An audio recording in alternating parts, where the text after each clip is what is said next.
Purnima prints Ashadam sale flat 30 to 60% discount ప్రతి 5,000 రూపాయల కొనుగోలుపై ఒక చీర ఉచితం.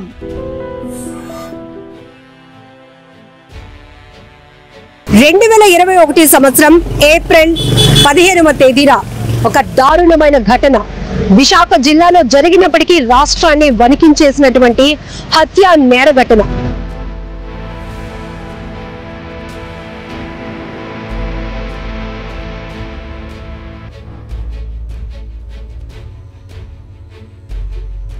అప్పలరాజు అనే ఒక ప్రధాన నిందితుడు ఒక కుటుంబంపై కక్ష కట్టాడు, పగ పెంచుకున్నాడు. ఆ కక్ష సాధింపుతో కత్తిని దూసి ఒకే కుటుంబంలో 6గురిని హతమార్చినటువంటి నేర ఘటన ప్రతి ఒక్కరిని కూడా వణికించేసింది, తీవ్ర భయాందోళనకు గురి చేసింది.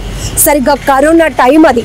ఆ సమయంలో తీవ్ర సంచలనం రేపినటువంటి ఈ 6గురుకు సంబంధించినటువంటి హత్యకు సంబంధించి ఇప్పుడు విశాఖ జిల్లా కోర్టు సంచలనమైన తీర్పునిచ్చింది. 4th ADJ additional district judge ప్రధాన నిందితుడు అప్పలరాజుకు ఉరి శిక్ష విధిస్తూ 10,000 జరిమానా కూడా విధిస్తూ తీర్పు వెల్లడించడంతో ఇప్పుడు ఆ బాధిత కుటుంబ సభ్యులు, ఎందుకంటే ఒకే కుటుంబంలో 6గురిని అత్యంత కిరాతకంగా హత్య చేసిన అప్పలరాజు పేరు చెప్తేనే ప్రతి ఒక్కరు చేదరించుకునే స్థాయిలో ఆయన కక్ష ఉంది. అక్కడ అంత పగ సాధించడానికి, అంత కక్ష సాధించడానికి చిన్న చిన్న కారణాలే, పెద్ద ఏదో ఒక విపత్తు లాంటి సమస్య కూడా కాదు. వాళ్ళ మధ్యలో కుటుంబాల మధ్యలో జరిగిన భూ తగాదా కావచ్చు, అలాగని దాని నుంచి వచ్చినటువంటి ఒక మెసేజ్ ఏదైతే ఉందో ఈ ప్రధాన నిందితుడు అప్పలరాజు కూతురికి ఇప్పుడు ఎవరైతే ఈ కుటుంబంలో మొత్తం తండ్రిని, అత్తని, భార్యని, 2 నెలల పాపని, 6 నెలల పాపని, 2.5 సంవత్సరాల బాబుని, చిన్న అత్తని, మొత్తం 6గురిని కోల్పోయినటువంటి వ్యక్తి బమ్మిడి విజయ్ కుమార్ ఉన్నారు. ఆయన ఏదో వాట్సాప్ లో మెసేజ్ పంపించారు, దాంతోనే ఆయన పగ పెంచుకున్నాడు. ఎవరు లేని సమయంలో, అంటే ఈ విజయ్ కుమార్ ఇక్కడ ఉండటం లేదు అని గ్రహించినటువంటి ఈ అప్పలరాజు ఆ బమ్మిడి రమణ అంటే విజయ్ కుమార్ వాళ్ళ తండ్రి ఉంటున్నటువంటి ఇంటికి వెళ్ళి కత్తితో అతి కిరాతకంగా పసి పిల్లలు, పాలు తాగే పిల్లలు అని కూడా ఆలోచన చేయకుండా 6 నెలల పాప నిషిత నుంచి 2.5 సంవత్సరాల ఉదయ్, అలాగే ఉషారాణి 35 years, అలాగే రమాదేవి, అరుణ, బమ్మిడి రమణ అనే 63 సంవత్సరాల పెద్దాయిని మొత్తం ఒక కత్తితో ఓచకోత చేసినట్టుగా అందరినీ నరికి పడేసినటువంటి దారుణమైన ఘటనకు సంబంధించి 4 ఏళ్ల తర్వాత 4th ADJ సెన్సేషనల్ తీర్పును వెల్లడించారు. ఈ ప్రధాన నిందితుడు అప్పలరాజుకైతే ఉరి శిక్ష విధిస్తూ ఇచ్చినటువంటి తీర్పు పట్ల కుటుంబ సభ్యులంతా ఆనందం వ్యక్తం చేస్తున్నారు. అప్పట్లో ప్రభుత్వం నుంచి కొన్ని హామీలు వచ్చినప్పటికీ కూడా నాకు మీరు ఇస్తున్న జాబ్ వద్దు, నా కొడుకు ఉన్న ఒక్క కొడుకుకి మీరు చదివిస్తానని హామీ వద్దు, కానీ ఇంతమందిని కోల్పోయినటువంటి నాకు సరైన న్యాయం సత్వరంగా జరగాలి అనే ఉద్దేశంతో ఆయన హైకోర్టుని అప్రోచ్ అయి ఫైట్ కొనసాగించారు. ఈ రోజు 4 ఏళ్ల తర్వాత సంచలనమైన తీర్పు కావడంతో ఆ కుటుంబం అంతా ఒక రకంగా ఆనందం వ్యక్తం చేస్తోంది. కానీ 4 ఏళ్ల క్రితం జరిగిన హత్య నేర ఘటనలకు సంబంధించి ఆ దృశ్యాలు మళ్ళీ ఒక్కసారిగా వాళ్ళు గుర్తు చేసుకుంటూ తీవ్ర కన్నీటి పర్యంతమవుతున్న పరిస్థితి కూడా ఉంది. ఒకసారి వీళ్ళతో కూడా మనం మాట్లాడదాం.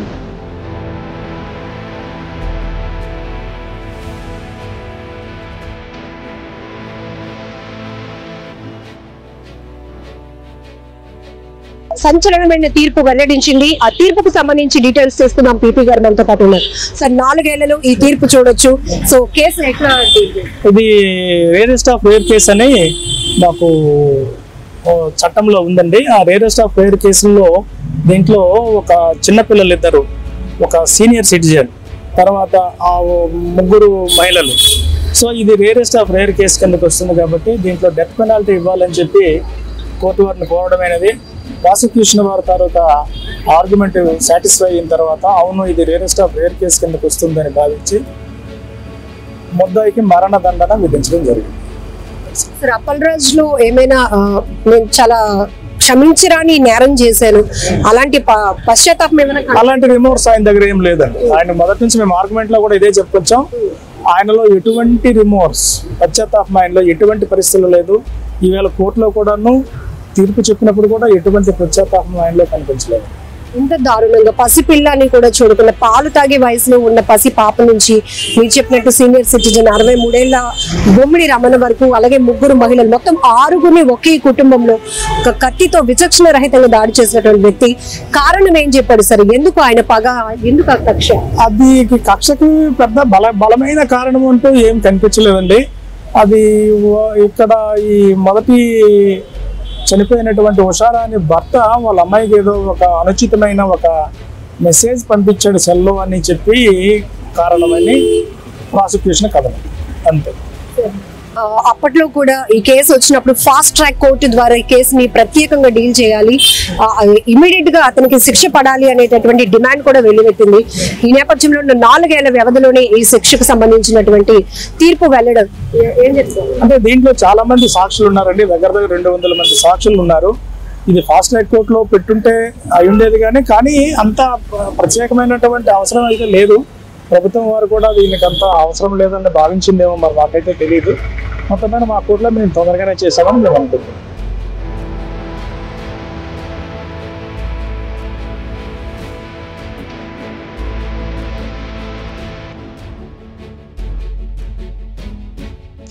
చూసాం ఈ కేసులో మొత్తం మీరు ఎంతమందిని అంటే అంతమందిని కోల్పోయారు. నాన్నను కోల్పోయారు, భార్యను కోల్పోయారు, 2 పసిపిల్లల్ని కోల్పోయారు, అలాగే మీ అత్తగారు, మీ చిన్నత్త. ఈ కేసుకు సంబంధించి ఇప్పుడు కోర్టు ఇచ్చినటువంటి తీర్పు మరణ శిక్ష ఇచ్చారండి. మరణ శిక్ష 10,000 రూపాయలు జరిమానా వేశారండి. మాకు కోర్టులో కిందకు ఇక్కడ న్యాయం జరిగిందండి. మా పీపీ గారు ఖజానారావు గారు చాలా బాగా వాదించారు, బాగా వాదించి మాకు న్యాయం చేశారండి. అలాగే పోలీస్ డిపార్ట్మెంట్ వారు కూడా బాగానే సాయం చేశారండి. నాకు ఆ హామీ లేదు, నాకు ఉద్యోగం వద్దు, మా అబ్బాయిని కూడా మీరు చదివించొద్దు, నాకు ఫాస్ట్ ట్రాక్ కోర్టు పెట్టి చేయమని మొత్తం తిరిగాను. ఎక్కడ తిరిగినా కూడా నాకు ఎక్కడ న్యాయం జరగలేదు. నేను స్వహాన వెళ్ళి మా వైజాగ్లో ఎంరావు గారు లాయర్ గారు ఆయన సలహా మేర హైకోర్టుకి వెళ్ళి రిట్ తెచ్చి ఇక్కడ వాడిని మళ్ళీ వాడు రిలీజ్ అయిపోయాడండి. 1.5 yearకి రిలీజ్ అయ్యాడండి. రిలీజ్ అయిపోయాడండి. నేను హైకోర్టులో రిట్ వేసి వాడి వల్ల మాకు ప్రాణహానం అని చెప్పి మళ్ళీ వాడిని వెంటనే పంపించి కేసు ఎంచి త్వరగా చేయమని లాస్ట్ December 25th చేయమని హైకోర్టు ఆర్డర్ ఇచ్చిందండి. అంటే కుటుంబంలో 6 కోల్పోయారన్న బాధ ఒకవైపు అయితే, ఇన్ని హత్యలు చేసినటువంటి వ్యక్తి మళ్ళీ మీ కళ్ళెదుటే తిరుగుతూ ఉన్నప్పుడు ఆ పెయిన్ ఎట్లా ఉంటుందో మాకు అర్థమైంది. సో ఆ టైంలో మీకు ఇచ్చినటువంటి ఆఫర్స్ ఏవి వదులుకొని పూర్తిగా మాకు న్యాయం సత్వరంగా జరగాలి అని చెప్పి రిట్ వేసి అక్కడి నుంచి తెచ్చి ఇక్కడ రిట్ వేసిన తర్వాత December 25th అవ్వాలంటే అవ్వలేదండి. మళ్ళీ అంటే సాక్షులు ఎక్కువ ఉండబట్టి టైం తీసుకొని ఇప్పుడు మాకు తీర్పిచ్చారు చూడండి. అయినా ఈ కేసులోని 2 ప్రధానంగా చెలిపోయిన కనకరాజు గారు, మా మాయ గారు, పరాయి విశ్వనాథ్ అని కేసు అయిన కాడి నుంచి 5 సంవత్సరాల్లోనే ముద్దాయి వాయిదాకు వచ్చాడో లేదో తెలియదు కానీ ప్రతి వాయిదాకి అటెండ్ అయ్యి కేసు గెలిపిన కారణం వీళ్ళిద్దరేనండి. ఒకసారి ఫొటోస్ చూస్తే ఎంత బాధాకరమో, ఒక్కసారిగా జిల్లానే కాదు రాష్ట్రాన్ని కూడా వణికించినటువంటి అతి ఘోరమైన నేర ఘటన ఇది. ఇక్కడ కనపడుతున్నటువంటి ఆ వ్యక్తే ఈ అప్పలరాజు. ఒక మానవత కోణాన్ని మరిచి నేను కూడా ఒక మనిషిని అనే విచక్షణ కోల్పోయి అతి కిరాతకంగా ఇవి మీరు చూస్తే కూడా మీ గుండెలు గుబులు మంటాయి. బట్ ఈ పిల్లలు 6 నెలలు పాప అండి, ఇందులో చూపిద్దాం. 6 నెలలు పాప. ఈ పాపని తల నరికేశాడండి మెడది. ఇక్కడ బొమ్మిడి రమణండి, ఈయన స్నానం చేస్తాడు, ఉదయం డ్యూటీకి వెళ్ళిపోవడానికి స్నానం చేస్తే బాత్రూంలో స్నానం చేస్తుంటే అతను ఫస్ట్ ఏం చేశారంటే ఈ పాప ఫస్ట్ వర్షాన్ని చంపాడండి. ఈవెన్ చంపాడు ఫస్ట్ బయట ముక్క అదే మెడ చెయ్యి అడ్డు పెడితే బాబాయ్ చంపొద్దు అన్నా సరే బాబాయ్ చంపొద్దు నువ్వు బాబాయ్ అన్న చేతులు నరికేశాడండి. నరికేసి మెడ నరికేసి ఈవిడ వర్షాన్ని ఫస్ట్ కల్లాపు జల్లడానికని వచ్చిందండి. ఇప్పటికి కూడా వాళ్ళ ఇంటి దగ్గరికి మేము వెళ్తుంటామండి, మోటార్ చేయడానికి ఇల్లు ఎలా ఉందో చూడడానికి వెళ్తాం. మాది శివాజీపాలెం. వెళ్ళేటప్పుడల్లా అక్కడ అమ్మాయి పట్టుకున్న తెపాలు మాకు గుర్తుకొస్తుందండి. చీపులు కూడా పట్టుకుంటాం, ఎందుకంటే అమ్మాయి ఫస్ట్ పట్టుకుంది చనిపోయేటప్పుడు. అవే పట్టుకొని కల్లాపు జల్లడానికి వచ్చినప్పుడు బాబాయ్ చంపొద్దంటే చంపేశారండి.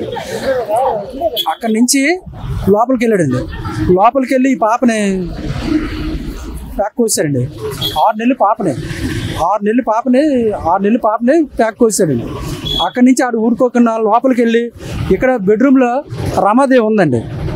ఈవిడండి రమాదేవి బాబు, 2 సంవత్సరాల బాబు రమాదేవి. ఈ రమాదేవి ఏమొచ్చి ఆ బెడ్రూమ్లో ఉంటే వీడు కత్తి పట్టుకెళ్ళి రమాదేవి అన్న ఆవిడకి పేగులు మొత్తం తీశారండి. ఇగో పేగులు ఇగో నేను చూసాను వాళ్ళు తీసేసి ఈ బాబుని కూడా నరికేశారండి. నరికేసి అక్కడి నుంచి బాత్రూంలోకి మా బావ ఈ బొమ్మిడి రావణ స్నానం చేస్తున్నాడండి. బట్టలు లేవు ఆయన మీద. ఆ రోజు మీరు కూడా వచ్చారు, అందరూ మీడియా వాళ్ళు కూడా చూశారు. ఆయన ఉంటే బట్టలు ఆయన స్నానం చేస్తుంటే ఈ అరుణ ఆవిడ అన్నయ్య రక్షించండి అని చెప్పి పరిగెట్టిందండి. అవతల గోడ ఉందండి, గోడ లేకపోతే ఈవిడ కొద్దిగా సేవ్ అవునండి. అంటే మేము అనుకుంటాం అలాగని. అక్కడ గోడ అది లేదు, బయటకు వెళ్ళడానికి ఛాన్స్ లేదు. వెంటనే మా బావకు తలుపు కొడితే తలుపు డోర్ తీశారండి. తీసేటప్పటికి ఈడు అప్పలరాజు వెళ్ళండి మా బావని శుభ్రంగా నరికేశారండి. కత్తిరి ఇవ్వండి మా బావ వెళ్ళండి ఇలా నరికేస్తే ఆయన మీదే ఈ అరుణ కూడా పడిపోయి ఉందండి. అరుణ ఈమె కూడా మెడది నరికేసి చేతులు నరికేసి చిన్న విధం చేశారండి. బాత్రూంలో ఉన్నారండి. సైట్ నీకు ఇవ్వను, నువ్వు ఉంటే లేదని వెళ్ళిపోనాడు. అప్పటికి మా మేనల్డ్ ఏంటంటే అదే ఊర్లోనూ యాక్చువల్గా మా సమాజ్ అక్కడికి వెళ్ళి స్థిరపడ్డాడండి. స్థిరపడి టైల్స్ పని చేసుకుంటే రోజుకి ఒక 20 మంది 15 మంది ఈ లేబర్ వచ్చేవారు. సొంతూరు విజయ్ది మా మేనల్డ్ సొంతూరు అక్కడికి కదండి, మా శివాజీపాలెం. మా అక్క చనిపోతే అక్కడికి వెళ్ళాడు. అక్కడ ఒక ఆవిడ మా బావగారు మ్యారేజ్ చేసుకుంటే అక్కడ సెటిల్ అయ్యారు. సెటిల్ అయితే వీళ్ళు ఏంటంటే ఎక్కడి నుంచో వచ్చి ఇక్కడేంటి ఈ విజయ్ దగ్గరికి ఉదయం సాయంత్రం లేబర్ వచ్చేవారండి. పనికి వచ్చి డబ్బులు తీసుకెళ్ళేవారు. అందరూ ఈయనతో తిరిగేవారు. ఈ రేటు ఇక్కడ ఎంతమంది ఉండడం, ఈయన దగ్గర ఎంతమంది అనేది కక్ష కట్టుకున్నాడండి. కక్ష కట్టుకొని మీరు ఊరు వదిలేసి వెళ్ళిపోయినా 2-3 సార్లు బెదిరించాడండి. మా వాడు వెళ్ళలేదు. అంటే మేము ఎక్కడికి వెళ్ళిపోతాం, ఇల్లు అది అక్కడే కొనుక్కున్నాడండి. కొనుక్కొని స్థానికంగా ఉన్నారు. ఉన్నప్పటికీ నీకు లాభం లేదని చెప్పి రేట్ చేశారంటే ఆ అమ్మాయి మెసేజ్ అయితే ఆడే పంపించారు. అంటే అన్ని ఫేక్ అండి పంపించి రేప్ చేయని చెప్పి కూడా అరెస్ట్ చేయించారండి. ఆ వేదిక కోర్టు కూడా ఇక్కడికి వచ్చి ఏమీ లేదు, ఆ కేసు కూడా ఏమీ లేదు. చేసి వాడు అలా కక్ష కట్టుకొని చంపుతానని చెప్తే వీళ్ళు మేము పంపించాను విజయవాడ. పంపించేస్తే ఈ పెళ్లి కార్డులని పంచడానికని వీళ్ళ పాపకి పెళ్ళి అండి. వీళ్ళ పాపకి పెళ్ళి అని చెప్పేసి వీళ్ళంతా వచ్చారండి. వీళ్ళంతా వచ్చిన తర్వాత నైట్ పడుకున్నారండి. నైట్ పడుకునేటప్పుడు కూడా ఆడు మా దుర్గాప్రసాద్ అని మా మేనల్డ్కి ఫోన్ చేశాడండి. అప్పలరాజు విసిరికాయలు ఇచ్చి వదిలేశాడు. మళ్ళీ మా మేనల్డ్ విజయ్ దుర్గాప్రసాద్ చేస్తే వాడు ఫోన్ తీయలేదు. అప్పటికి మా విజయాలతో చెప్పాడట. వాడు ఫోన్ చేశాడు ఎలాగ అనియా బతిన అప్పలరాజు అంటే వీళ్ళు పెద్దగా తీసుకోలేదు ఆ విషయాలు. ఇదే చేస్తాను తెల్లవారు లేచి వాళ్ళు ఎప్పుడు లేస్తారని. ఇప్పుడు ఇదివరకే ముందు చెప్పాను కదండి, కల్లాపు చల్లడానికని మా మేనగోళ్ళు మా కూతురు అదే మా వదిన గారు అమ్మాయి బయటకు వచ్చింది. రాగాలి హుషారాలి మా వదిన గారు అమ్మాయి. ఆ అమ్మాయి రాగాలి కల్లాపు జల్లి చెప్పాను కదండి. ఇప్పుడు అక్కడ చీపురు తెపాలు కూడా అక్కడ ఉంది. అది జల్లుతప్పుడు బాబాయ్ నువ్వు చంపొద్దు బాబాయ్ అని చెప్పి దండం పెడితే చేతులు నరికేశారండి. ఎగిరిపోయాను. అక్కడ నరికేసి ఇక్కడ ఉండమనికి నరికేశారు. అక్కడ నుంచి ఇంకా లిక్ష దగ్గరికి ఇంకా లోపలికి వెళ్ళి అందరినీ చనిపోయారు. అందరితో దారుణం అండి.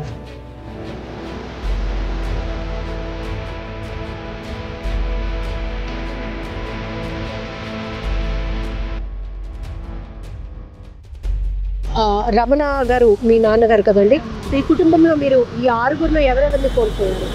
మా వదిన, మా నాన్నగారు, మా మేనగోళ్ళు, మేనల్లుడు, 2 మేనత్తలు అతి దారుణంగా చంపేశారు మేడం. మా అన్నయ్యకి ఇప్పుడు ఎవరు లేకుంటే ఒంటరి దిక్కు అయిపోయింది మేడం. వండి పెట్టిన వాళ్ళు కూడా లేరు. ఆ పిల్లల్ని కూడా ఆటో వేసుకొని కష్టపడి ఇంట్లో వండుకొని పిల్లల్ని స్కూల్కి పంపించుకుని పరిస్థితి చేశాడు మేడం. ఇంట్లో ఆర్థిక లేకుండా వాడికి మేము బాగుండడం చూడలేక వాడు అలా చేశాడు మేడం. మా చిన్నప్పటి నుంచి మా అమ్మమ్మలు మా పెద్దమ్మలే పెంచారు మేడం. పెంచుకోవాలని మా నాన్నగారికి పెళ్లి చేయడంతో ఆ ఊరు వెళ్ళాం మేము. వెళ్ళిన తర్వాత మా అన్నయ్యకి పెళ్ళి అయిన తర్వాత మేము బాగుండడం చూసి వాడు చూడలేక అతి క్రూరంగా చంపేశాడు. మా మేనత్తని మధ్యకి చీరేశారు మేడం. చీరేసి పేగులు బయటకు మేనగోడలు పేక కోసి మరి చంపారు. మేనల్లుడు అందరూ మా నాన్నగారిని అయితే మొక్కలు చేస్తారు మేడం. వాడికి ఈరోజు గురుశిక్ష పడింది. మాకు చాలా సంతోషంగా ఉంది. ఆ లాయర్ గారికి శతకోటి నమస్కారాలు పెట్టారు. మాకు చాలా మంచి చేశారు. మాకు ఈరోజు న్యాయం జరిగింది. ఆ రోజు న్యూస్ కవరేజ్లో మేము వచ్చాం. మీ వదిన వాకిట్లు కడగడానికి ముగ్గు వేయడానికి వెళ్ళి 5 గంటలకి వేరే ఊరు వెళ్ళి మా నానమ్మ వారి ఊరు వెళ్ళి కార్డు వేద్దాం అనేసి తొందరగా లేసారు మేడం. వచ్చి వాకిలి కడి ముగ్గు వేద్దామంటప్పటికి వాడు అలా చేశాడు మేడం. వద్దు బాబాయ్ అని చెప్పి నమస్కారం పెడుతుంటే వాడు చెయ్యి నరికేశాడు. మేము ఆ టైంలో అక్కడ లేం మేడం, రాజమండ్రిలో ఉన్నాం. మేము వచ్చేటప్పటికి ఇలా జరిగింది. అంత పగ ఏంటి? పాలు తాగే పసిపిల్ల అని మనం చూస్తేనే తెలుసు. వాడు ఇదే కాదు మేడం, ఇంతకు ముందు కూడా వేరే హత్య కూడా చేశాడండి మేడం. మేము ఇంత మేడం ఆ ఊరు వచ్చి మేము బాగుపడిపోయామని చూడలేక భూమి సమస్యలోనే మాకు ఇలా చేశాడు మేడం. వాడికి మాత్రం శిక్ష వెంటనే ఇప్పుడు హైకోర్టుకి వెళ్ళింది అంటున్నారు కాబట్టి వెళ్తుంది కాబట్టి వాడికి బేగా ఉరిశిక్ష పడేలా చూడాలి మేడం. సో ఇప్పుడు మనకి జిల్లా కోర్టులో ఈ తీర్పు వచ్చింది మేడం. అవును మేడం. ఇప్పుడు హైకోర్టుకి వెళ్తే అక్కడ పడుతుంది అంటున్నారు కానీ బేగా పడేలాగా చేయాలి మేడం గవర్నమెంట్. కానీ ఈ ఘటన జరిగినప్పుడు ఇప్పుడు ఎవరైతే బాధితుడు బమ్మిడి విజయ్ కుమార్ గారు ఉన్నారో, బమ్మిడి రమణ అని విజయ్ కుమార్ గారు వాళ్ళ తండ్రి, ఉషారాణి అని విజయ్ కుమార్ వాళ్ళ భార్య, అలాగే నిషిత 6 నెలల పాప విజయ్ వాళ్ళ పాప, అలానే ఉదయ్ నందన్ తను బాబు ఒక ఎన్ని ఇయర్స్ ఉంటాయి 2.5 years ఉంటాయి విజయ్ వాళ్ళ బాబు, అలాగే విజయ్ వారి అత్త రమాదేవితో పాటు చిన్నత్త గారు అరుణ. మొత్తం ఒక వ్యక్తి ఒక దారుణమైన ఘటనలో 6గురిని కోల్పోయారంటే ఆ ఘటన నుంచి కోలుకోవడం కూడా చాలా చాలా బాధ. మీకు ఉద్యోగం ఇస్తామని, లేకపోతే పిల్లలు ఒక్కగానొక బాబు మిగిలాడు, తను చదివించే బాధ్యతలు తీసుకుంటామని ఎన్ని హామీలు ఇచ్చినా లేదు.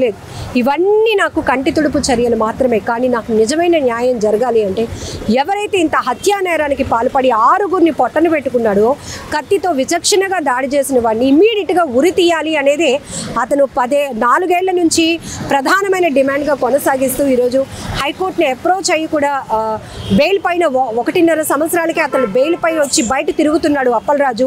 ఆ విషయాన్ని జీర్ణించుకోలేని వీళ్ళు మాకు ఎలాంటి సహకారాలు వద్దు కానీ వాడికి మాత్రం ఉరిశిక్ష వేయండి అంటూ ఫైట్ చేస్తూ వచ్చారు. ఈరోజు 4th ADJ విశాఖ జిల్లా కోర్టు నుంచి అయితే సంచలనమైన తీర్పు వెల్లడైంది. అప్పలరాజుకి ఉరిశిక్ష విధిస్తూ వచ్చినటువంటి తీర్పు పట్ల కుటుంబ సభ్యులు ఆనందం వ్యక్తం చేస్తున్నారు. మీరు ఆ రోజు ఒక్క బాబు మాత్రం మీతో ఉండిపోయాడు కదా, ఆ రోజు ఏం జరిగిందమ్మా? ఆ రోజు మేము వెళ్ళవలసిందండి వాళ్ళతో పాటు. కానీ ఆ రోజు మా ఆయన గారు ఉదయం నేను దింపుతాను, సింహాచలం వెళ్తాను, నిన్ను దింపుతాను, అక్కడ దింపేసి నేను వెళ్తాను అనగానే నేను ఉండిపోయానండి. నేను ఉండిపోయానని తను ఉండిపోయాడు, అబ్బాయి ఉండిపోయాడు.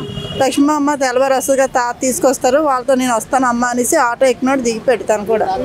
అలా ఉండిపోవడం వల్ల తెల్లవారు వెళ్దామని బయలుదేరాం. తెల్లవారు 5 గంటలు వేసి బయలుదేరి వస్తున్నప్పటికీ మాకు ఇలాగ న్యూస్ తెలిసిందండి.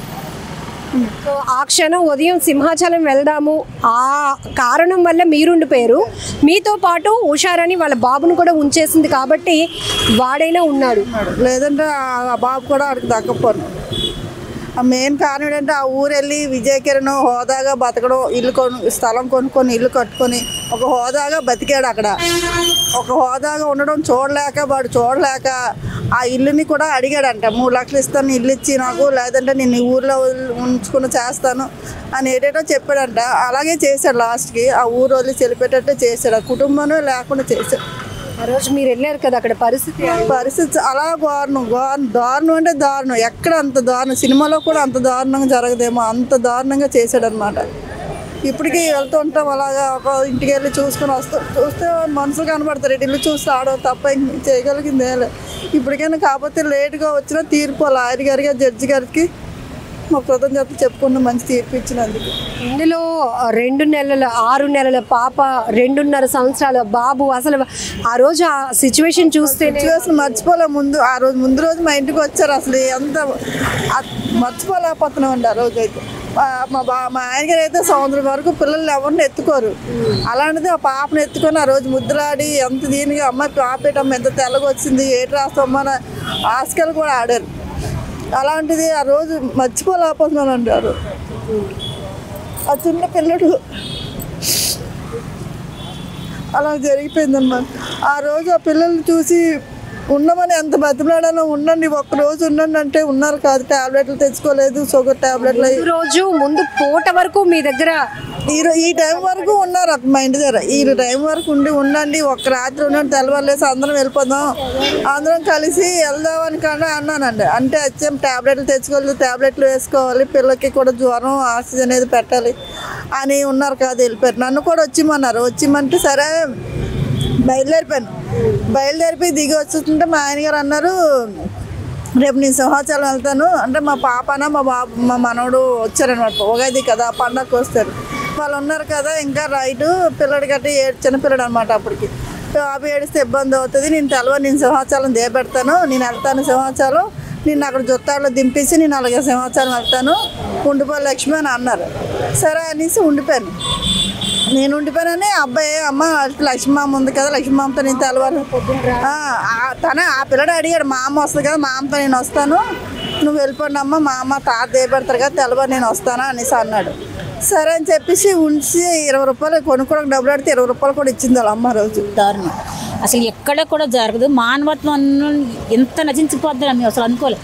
అది అసలు మూర్ఖుడు కాబట్టి నోరు లేని పిల్లలు ఎలాంటి దొంగలకైనా రౌడీలకైనా చిన్నపిల్లల్ని చూస్తే కొంచెం జాలి అనిపిస్తుంది. ఈడకి ఆ జాలి కూడా లేదు. ఈరోజు నా భార్య నా పిల్ల ఏమైపోద్ది అని అడుగుతున్నాడు. 5 నెలల పిల్లని నరికినప్పుడు ఆడికి భార్య ఆ పిల్లల మానవతం కనిపించలేదు. ఆడికి కోర్టులో అడుగుతున్నాడు జడ్జి గారిని. ఈరోజు ఆడికి భార్య పిల్ల గుర్తొచ్చింది ఆడికి. అలాంటి ఒక తల్లి కన్నా పిల్లలే కదా చిన్న పిల్లలు. 6 నెలలు 5 నెలల పిల్ల 5 నెలల పిల్ల 6 నెలల పిల్లని నీకు నరికినప్పుడు నీకు గుర్తు రాలేదా? నువ్వు అసలు ఇంతవరకు కోర్టు అసలు కాలయాపన చేశారు కదా. మీరేమంటే అనండి కానీ నాకు ఏ శిక్ష ఇచ్చినా పర్వాలేదు, కానీ ఆడికి ఈ శిక్ష కూడా నా దృష్టిలో అయితే మాత్రం తక్కువే. ఆడికి ఉరి శిక్ష అనేది కూడా తక్కువ. నేనే చెప్తున్నాను, ఉరి శిక్ష అనేది చాలా తక్కువ, చాలా చిన్న శిక్ష. ఆడికి బాబాయ్ బాబాయ్ బాబాయ్ బాబాయ్ అని చెయ్యి పెట్టి దండం పెట్టిన పిల్లని చెయ్యి నరికాడు. ఆ చెయ్యి అక్కడికి వెళ్ళి పడింది, అక్కడికి వెళ్ళి నరికి పడేశాడు. ఆ నరికి పడేయడంతో మేము ఎలా పోల్చుకున్నాం తెలుసా? ఆ పిల్లకి కాళ్ళు యాక్సిడెంట్ అయ్యింది అమ్మాయికి 1 సంవత్సరం కిందట. అప్పటికి ఉషాకర్ ఆ 2 ఏళ్ళు ఆటోలోని పడిపోయి కట్ అయిపోయి అనమాట. ఆ వేలుని చూస్తే గుర్తుపెట్టుకున్నాం మేము. 1 కోటి రూపాయలు ఇస్తాను, దాన్ని వదిలేయండి, 1 కోటి రూపాయలు కోర్టుకి స్టేషన్ కడతానన్నాడు పోలీసులకి. ఓపెన్ గా చెప్పిన స్టేట్మెంట్ కి కూడా వాళ్ళు భయపడకంట కోర్టు వదిలేసింది. వాళ్ళప్పుడు వదిలేస్తే మళ్ళీ హైకోర్టుకి వెళ్ళి పెళ్లి చేసుకొని మేము చేసుకుంటే మళ్ళీ అప్పుడు జైల్లో పెట్టారు.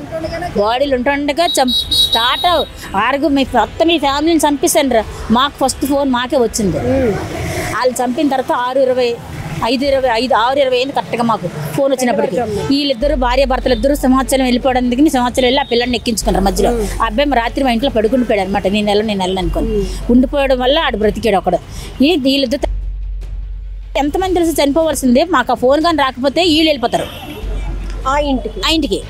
మాకు మధ్యలో ఆ ఫోన్ మా అబ్బాయికి వచ్చిందనమాట. అరే మా అబ్బాయి లెగిసి సెట్ వేసుకున్నాడు, వాళ్ళు వెళ్ళిపోవడం ఇంటికి. అప్పలరాజు నుంచో ఎక్కడి నుంచి వచ్చింది. మొత్తానికి ఎవరో ఫోన్ చేశారు, అరే మీ ఫ్యామిలీని అందరిని చంపేశాడు రా అప్పలరాజు కూడా అని అంటే, అలాగరా ఏం మాట్లాడంటావు లేదా సరే ఫోన్ ఆడు ఫోన్ చేస్తాను. ఆడి దగ్గర ఫోన్ తీసుకున్నారే, వినయ్ నిజమే చంపిస్తాను రా, నిజంగా చంపిస్తాను రా మీ వాళ్ళందరినీ అని క్లియర్గా చెప్పాడు. అప్పుడు చెప్పడంతో మా అబ్బాయి అన్నాడు, అమ్మ ఉషాలను చంపిస్తాడంట అమ్మ అప్పలరాజు గారు. కానీ అమ్మ మేమైతే అక్కడికి వెళ్ళేంత వరకు నాకు ఇంకా గుండెల్లో చెప్తుంది ఏంటంటే, అమ్మ ఉన్నారు ఎక్కడో ఉన్నారు పుత్తినే ఎక్కడ పారిపోయారేమో, ఎవరైనా ఒకళ్ళు చంపుతారు ఒకళ్ళు పారిపోయారేమో, ఇంకా మిగతా అందరూ ఎవరో ఒకరైనా ఉంటారు కదా, ఎవరో ఒకళ్ళు పారిపోయారు ఉంటారు, ఎవరో ఒకళ్ళు చంపేసి ఉంటాడు, అయితే వర్షం చంపేసాడు కదా, అయితే మిగతా వాళ్ళందరూ పారిపోయారేమో అన్న దృష్టితోటే వెళ్ళాం. అక్కడికి వెళ్ళేటప్పటికి ఇంకా అంత దూరం అంటే మా తమ్ముడు పరిగెట్టి కూడా వచ్చి మొత్తం అందరినీ చంపేశాడు అన్నాను.